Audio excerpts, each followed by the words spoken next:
자, 저번 시간에 종가, 고가, 저가에 대해서 알아봤고, 오늘은 시가, 몸통, 그리고 동시효과가 뭔지, 갭상승, 갭하락은 무엇인지 한번 알아보도록 하겠습니다.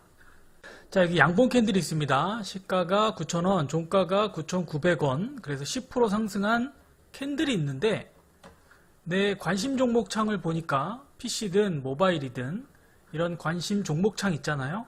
여기에 보니까 이렇게 표시가 되어 있는 거예요. 마이너스 1%. 이게 뭘까요? 자, 이건 동시효과 때문에 그런데요. 자, 주식의 경우에는 어제 종가가 만원에서 끝났다. 그러면 오늘 9시 땡 하고 다시 만원에서 시작하는 게 아니고 동시효과라는 걸 거쳐서 시가가 만원이 아니라 뭐 1,500원에 시작할 수도 있고 지금처럼 이렇게 떨어져서 시가를 형성할 수도 있어요. 주식에서는 동시효과라는 제도 때문에 그런데 코인 하시는 분들이나 해외 선물 하시는 분들은 이런 동시효과 제도가 없으니까 주식하는 분들만 기억을 하셨으면 좋겠습니다. 자, 동시효과 제도에 대해서 알아보겠습니다. 동시효과는 주식에만 있다고 그랬죠. 자, 9시 장 시작 전 20분간 또 마감 전 한 10분 정도 주문만 받아요. 바로 체결시키는 게 아니라 주문을 일단 미리 받아서 9시 땡 하면 바로 체결을 한꺼번에 시키는 거예요. 마찬가지로 3시 반에 한꺼번에 체결을 시켜서 종가를 만드는 그런 제도를 동시효과라고 하는데 주문 넣고 체결되는 원칙에는 3가지가 있어요. 가격이 높은 순, 또 시간이 빠른 순, 수량이 많은 순으로 체결을 시키는데 동시효과는 이 시간의 개념을 배제한 거예요. 즉 동시간대 주문이 된 걸로 보고 한꺼번에 체결을 시켜서 시가를 만들고 한꺼번에 체결을 시켜서 종가를 만드는 제도를 동시효과라고 합니다. 그러면 이 동시효과가 왜 필요할까요? 자, 동시효과가 없다고 가정을 해볼게요. 어제 종가 만원에 끝났어요. 그럼 오늘 만원에 시작을 하는데 밤사이에 어떤 종목에 이 종목에 악재가 있어서 시작하자마자 갑자기 급락을 해요. 그죠? 악재가 있으니까. 근데 이 악재를 모르는 투자자는 진입하자마자 크게 손실을 볼 수 있겠죠. 그래서 투자자의 피해를 방지하기 위해서 존재한다고 보면 돼요. 주가의 왜곡을 방지하고 시장의 안정화를 위한 제도다. 즉 악재가 있으니까 미리 이렇게 시가를 밑에서 떨어져서 시작을 하면 어느 정도 완충돼서 시작을 하겠죠. 그래서 시작하자마자 막 급등락이 없을 수 있기 때문에 이런 동시효과 제도를 만들어 놨다. 이렇게 이해하시면 될 것 같습니다. 자, 어제 종가가 만원이었다. 근데 오늘 9,000원에 시작을 한다. 이렇게 밑에 내려서 시가를 형성하는 것을 갭하락했다 라고 얘기하고 반대로 뭐 1,500원, 11,000원 위에서 시작하는 거를 갭 상승했다 라고 합니다. 그래서 이런 갭이 생기는 이유는 매수자와 매도자들의 그런 포지션에 대한 열망을 나타내는 거죠. 더 떨어질 것 같다 그러면 밑에서 이제 형성하는 거고, 그러니까 종가와 마찬가지로 매수자와 매도자의 시가도 합의된 가격이라고 보시면 돼요. 그래서 둘 사이의 생각의 차이가 이런 갭을 만든다 이렇게 생각하시면 됩니다. 그래서 시가는 밤사이 시장을 검토한 투자자들이 하루를 시작할 때 반영하기 원하는 포지션이고 첫 거래에서 시장 참여자들이 동의하는 주가예요. 종가와 마찬가지로 합의된 가격이기 때문에 기본적으로 지지와 저항의 역할을 한다 이렇게 생각하시면 되겠습니다. 예를 한번 들어보겠습니다. 하락갭인데 하락갭이 일어난 곳을 한번 찾아보세요. 여기죠? 이렇게 점프한 곳 이렇게 보시면 갭 하락 이후에는 급락을 해요. 근데 항상 그런 건 아니고 갭 하락 이후에 상승으로 올라갈 수도 있지만 일반적으로 어떤 큰 악재가 발생했다 그러면 이렇게 갭 하락해서 시가를 형성하고 이렇게 쭉 추세를 하락으로 만들 가능성이 높다. 이렇게 일단 알아두시고 상승 갭도 한번 보겠습니다.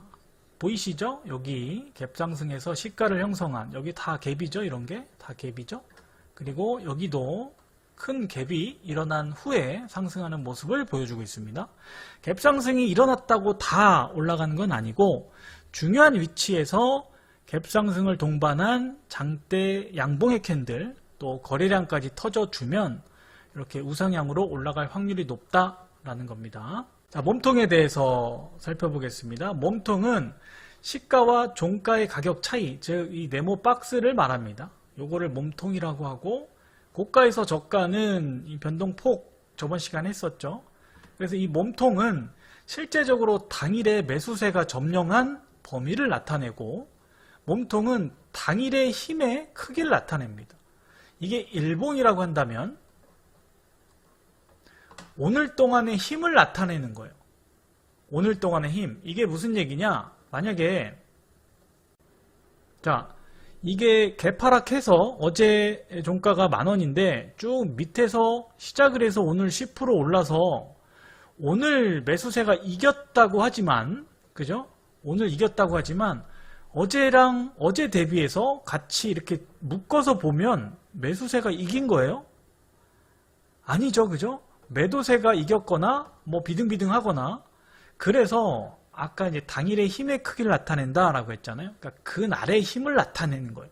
근데 우리가 뭐 당일에 중요한 캔들이라면, 중요한 위치에서 뭐 대량 거래 터진 중요한 캔들이라면 이 캔들 하나만으로도 단독으로도 큰 의미가 있지만, 그렇지 않고서는 이 단독으로 우리가 캔들을 보고 파악하진 않거든요.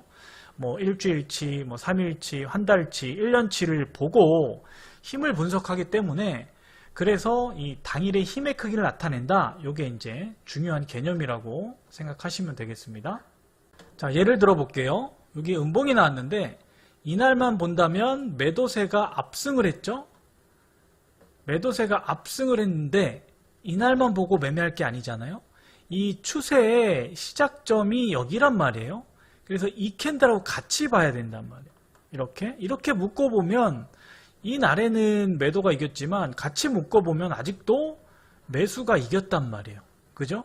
그래서 이 몸통은 중요한 위치에서 만약에 이 캔들이다 그러면 이게 이렇게 하락 추세일지라도 거래량이 대량 거래가 터지고 장대 양봉이 나오면 이 자체만으로도, 몸통만으로도 의미가 있지만, 그렇지 않고서는 이렇게 묶어서 봐야 돼요. 추세가 시작한 지점하고 묶어서 봐야 제대로 우리가 힘을 분석할 수 있다라는 거 기억을 하시고요.